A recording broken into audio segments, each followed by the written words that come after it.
sipag at tiyaga. Yan. Huwag kayo basta-basta susuko kung ano man yung nagiging problema mo sa pag-iibon. Bali, tutukan mo lang, ibigay mo yung lahat. Kasi pag binigay mo naman lahat sa ibon, para ding tao yan eh. Pag nakita ng ibon na alaga mo sila, well supported mo sila, susuklihan ka naman nila din talaga ng panalo.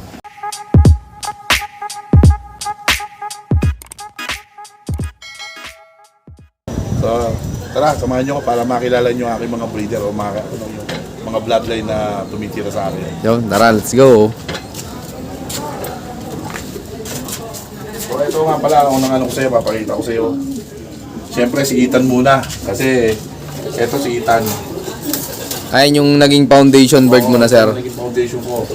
Ito yung nabili ko kay brother, DJ Navarro. Ito yung 6 overall Tacloban. Second day bird. Ayan. Oh, Si Ethan. Bali, stitchel boat siya. Gandang ibon. Swerte. Napakaswerte ko sa akin napapunta to. Ever since, ito yung napalas ko sa kanya. Vandenbroek na hen. Tapos simula 2021, hindi ko sila binaklas. Hanggang ngayon, hindi ko binabaklas sila. Kamusta naman, sir, yung mga naging anak punan nila? Wala akong masasabi. Simula kay 88, yung unang naging anak na 88. Ba't 8-8, sir? Bali, kasi yung ring number niya is, bali, 88 yung dulo. Okay. So, na ano ko, 88 kaya. Iba may sayo na kanta or kanta na 88, kaya yun ang 88 inano ko pangalan. Tagalog talaga. Nanalo, sir, yung si 8-8. Oo. Bali, ano siya, Donsol Clacker, at saka polling winner yun. Inilabang namin siya ng 3,000 per bird na polling. Oo, ayos oh. Mukhang malaki-laki nakakot nun, sir, ah. Oo. Ito naman yung kanyang naging partner ever since pa. Ito, bali, pinagkatiwala sa akin ito ng tropa. Diba, ni Boss Jason. Bali, MPFL banded siya. Maynila. Vandenbroek. Ever since, di ko sila pinaghiwalay. Bakit, sir? Hindi mo na sinubukan sa iba? Hindi na eh. Sinubukan ko siya, bali sa inbreed ng mga ano niya, bali apo niya, sinubukan ko si Ethan. Pero ngayon, hindi ko pa sila inaano. Dito wala pa ako na-i-inbreed dito, pero kailangan ko rin mag-inbreed to kasi mukhang matibay din to kasi eh. Kailangan ko rin siyang makunan ng lahi. Okay. Oo. So ito naman yung ating magulang ng nag-champion pabare. Ito na, lalabas na ni sir, oh. Ito yung Tomiso. Tomiso pala. Ito yung Tomiso na pack. Kanino galing yan, sir? Bali, galing to kay Richard Alcaraz. Natin mo na i-vlog. Ang kwento nito, may applicant kasi ako dati dito. Mga applicant to dati, lagay ito eh. Ngayon, nung nagsimula ako mag-ibon, nabalitaan niya na may ibon na marami akong applicant gawa kay BJ. So sabi sa akin, nag-PM sa akin kung pwede ko daw mag-swap ng ibon na applicant sa Kalapate. Noon pa naman talagang naghahanap ako ng mga Kalapate. So sabi ko, sige na ako, walang problema. Swap.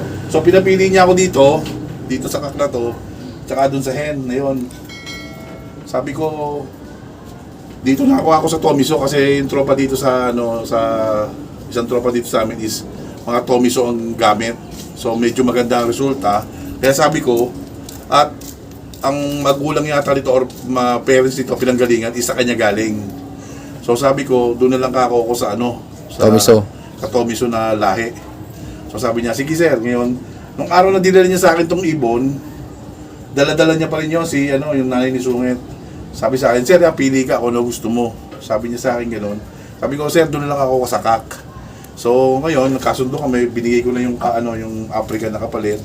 Sabi niyang ni BJ, sabi pre, dadali babae ka natin pabalik yan sa sa Mendez. Iwan mo lang ika kay Sir Jimmy yan. So yun, iniwan na rin sa akin parehas. Yung dalawang to. Kaya sila na pinag-pair mo, sir? Gano'ng kaganda. Kitang-kita mo magandang ibon. No? Isigo. Oo, gandang ibon. Bali, unang subok mo pala dyan sa pair na yan, yung nanalo? Unang subok sa pair na to, wala pa. Hindi pa kumbaga wala ko nung naging resulta. Opo. Pero sabi ko siya, nung nag-norte na, nung lumabas yung ni Sungit yung clutch, yon doon. Doon ako na, binigyan na ng second overall champion ito. Bali, pangalawang subok mo pala dyan sa breeding na yan. Oo. Tapos, sumunod na breeding sa kanila, itong si Tomiso, ipinaris ko dito kay Woodsen. Ah, dito. Yan, to kay Woodsen na to. Ngayon, binigyan ako niya ng dalawang pack. Yun, mabilis din yung dalawang yun. Bali, tinawag ko sila si 22 tsaka si 27. Si 22 is, unang sabak niya, daming polling winner sa akin na na inakyat. Bali, pinag-tag team ko silang dalawa nung anak ni Ethan. Halos 3 beses yata ako. Kaya sabi nung coordinator or yung nag-aasikaso ng Capcom dati, back to back. Tag team winner. Kaya maganda yung naging resulta ng breeding ko sa kanilang dalawa. Kasi nga yung si 27 din, kung maano yung vlog ko, isa din sila sa nagpakilala sa akin kasi nung kasagsagan ng pandemic, nilalaro ko sila sa underground. So may palaro noon, sinali ko siya, bali 6 laps yun, ang dulo is Matnog. Sinali ko siya ng 6 laps, and then sinali ko siya ng 5 laps. So hanggang dire-diretso ang derby. So sabi ko, nung final lap siya, pangalawa ko. Okay, so Ang pangalawa ko. Ngayon, yung nauuna sa akin is ang laki ng ng lamang. So kinuwenta ko nasa mga 300 plus yung ibon, So sa loob-loob ko, kung ang ibon namin is parehas na mag-uuwi lang, speed or parehas na uuwi, hindi ko kayang talunin. Sabi ko gano'n. So, eto na nga, nung final lap na, bali smash race yun. Bali dalawa lang nag-clock noon. Nung bandang alas 3:30, may isang nag-clock. Pero hindi naman siya, kumbaga wala siyang bearing. Butas. Oo, butas siya, wala siyang bearing. Ngayon, hanggang mga 4 pasado, nandito si Bro Alan Barco, nung panahon yun, nung nag-clock siya. Nung mga bandang alas 4 pasado na, umuwi si 27, yung anak nilang dalawa. So, kaya ako ang hinirang na champion noon nung panahon na yun. Nandun yung trophy sa akin, makikita mo din yung trophy ng dalawa. Ayos, ang ganda ng storya nun, sir. Oo, kaya sabi ko, wala talagang imposible pag talagang ibibigay sa iyo yung karera. Talagang magkain mo 300 points. Eh yung na nasa number 1 is kilalang batikang din daw yung cashier na silang. Magaling daw yung ibon na yun. Before nga sabi niya, sinasarinig ko sa mga kwento-kwento, yun na nga daw magcha-champion kasi magaling daw ibon. Kumbaga, binigyan na agad nila ng prediction. Oo, ngayon, hindi ako nawala ng pag-asa noon. Hindi ako nawala ng pag-asa kasi nakikita ko si 27 is talagang magaling talaga na ibon. Papakita ang gila sa'yo, sir. Oo. Kaya hindi ako nawala ng pag-asa noon. Kaya noon naman, nung panahon yun, smash, para pinagbigyan talaga tayo. Ayun, kaya tayo ang pinalad na umuwi. Pero Sir Jimmy, tingin mo may sikreto po ba pagdating sa breeding? Sa breeding naman, wala naman siguro. Basta ang pag-breed lang is purgahin mo lang siya ng maayos, i-flashing mo siya, basta maganda yung pagkakasimula, gawa mo sa breeder, bibigyan ka talaga ng magandang mga anak. Pero lang yun siguro. Pag breeding ka, sir, anong madalas na binibigay mo sa mga inak sa breeder muna, sir? Sa breeder, pag ako yan, breeder mix. Tapos naghahalo ako ng yung yung stag developer crumble. Kasi para kahit na ilan na subo yung mga breeder natin, hindi inabigay yung katawan nila. Pag hindi puno pa rin, is ganun pa rin yung katawan nila. At lalo sa inakay. Kasi mas maganda sa maganda sa inakay yun. Kasi pang manok yun pang manok. So rich in vitamin C, yung mga calcium, gano'n. Kaya tingnan mo mga inakay ko. Grabe yung lalaki. Sa inakay, sir, anong mga binibigay mong vitamins? Siyempre ito. Ito, nilabas na ni sir, Ito, Wakamoto. Ito. Paano paggamit mo nan, sir? Bali binibigyan ko lang sila nito 3 times a week. Monday, Wednesday, Friday. Para lang sa digestion, maganda yung digestion nila. Bali, ito na antes gamit ko. Maganda to kahit sa breeder. Bali, pati breeder, sir, binibigyan mo na nan. 3 times a week din. Oo, para maganda ang digestion nila. Ayun, salamat sir. Tara, silipin naman natin yung kanyang mga trophy. Okay, sige. So, mga kabagwis, so ito nga pala, share ko lang sa inyo yung aking mga achievements simula nung ako nagkalapate since 2021. Ayan. So, ito. Bali, ang hindi ko makakalimutan na achievement sa lahat na to is syempre ito. Ito. Kasi dito is second overall champion tayo ng YB, and then first overall tayo, ito yung dalawang to, ng Allbird. Kaya napakasarap sa kapakiramdam, mga kabagwis, nung panahon na umuwi si Sungit sa akin at na basket na o nakuha natin tong champion na to, nung second overall champion noong 2021. Ayos, tignan nyo mga kaibon, no? Ilang taon pala nagkakalapati si Sir Jimmy, pero ang dami na niya agad na achievements. Yan, Sir Jimmy, tingin mo ano pong pinakang importante sa pagkakalapati para manalo? Bali, sa akin kasi, kalimitan dito ako binabash ng tao ng karamihan dito sa amin. So, dapat number one una is dapat focus ka. And then dapat meron ka wisyo. Yan, kumbaga, dapat natututukan mo yung ibon mo, alam mo yung gagawin mo sa ibon, alam mo kung ano yung magiging problema mo. Dapat natutukan mo yung kung ano yung problema ng ibon mo para maging maayos at magagawa mo agad ng paraan kung ano man ang nagiging problema ng ibon mo. Yun lang. Kasi dapat number one is observation. Kasi dapat after ng malayong lipad nila, after ng datingan nila or pauwian ng Sunday, dapat tutukan na doon. Tingnan mo kung ano yung magiging malalamang problema na dapat or maging solusyon sa gagawin mo para madali mo silang ma-recover sa within this 1 week. Kasi Friday uli, iloload uli sila. So, dapat alam mo kung ano yung gagawin mo sa kanila. Yun lang.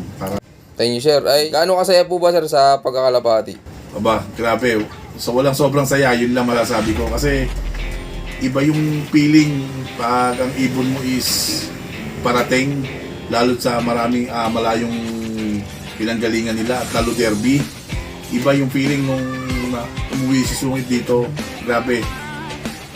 Halong tuwa at saya. Bali, napaiyak din ako noon nung panahon yun, nung dumating si Sungit sa akin. Siyempre, kahit gano'ng kong kalaki, napatalon ako sa loob ng loob ko nung dumating si Sungit. Kaya ito ang naging pinaka-memorable ko sa pagkakalapate. At sumunod naman is itong dalawang to. 627. Okay, sir, talaga nagsunod-sunod na pala panalo mo after nung mag-champion ka, sir, sa Capcom. Yes, sunod-sunod na. Tapos, sa MMFC nga, ayan, ito yung halos sa MMFC. Ito yung pinaka-latest. Ito sa MMFC. Second tayo, place sa Calabanga. Ayun, solid. Yan, Sir Jimmy, ikaw po pala, anong maibibigay mong bayo sa mga viewers natin dyan na hindi pa nakakatikim ng panalo? So, sa akin lang, dapat sipag at tiyaga. Yan. Huwag kayo basta-basta susuko kung ano man yung nagiging problema mo sa pag-iibon. Bali, tutukan mo lang, ibigay mo yung lahat. Kasi pag binigay mo naman lahat sa ibon, para ding tao yan eh. Pag nakita ng ibon na alaga mo sila, well supported mo sila, susuklihan ka naman nila din talaga ng panalo. At bibigyan ka nila ng achievement sa pag-iibon. Basta, number one lang is focus at saka dapat meron kang time sa kanila. Kaya gaya ka ng sabi ko sa iyo, pag ako nasa taas ng loop, kinakausap ko sila na parang anak ko. Kagaya nung sabi ko sa iyo, kinuwento ko una na yung nag-third overall ko sa sprint race, kinausap ko siya, hinawakan ko siya, sabi ko, ibigay mo na ako sa akin to. Bigyan mo lang ako ng isang magandang lipad. So, hindi naman niya ako binigo. Kaya sabi ko sa inyo, basta alaga mo ibon, susuklihan naman nila lahat yung paghihirap mo. Dapat sipag at tiyaga lang talaga sa pag-iibon, mga kabagwis. Yun. Muli, ako nga pala po si Jimmy Leses, Pigeon Plansier ng Tanza, Cavite. I love this game. Yun, maraming salamat sa patuloy yung suporta, mga kaibon. At siyempre, Sir Jimmy, maraming salamat din po sa pag-unlock na makapag-love visit sa'yo.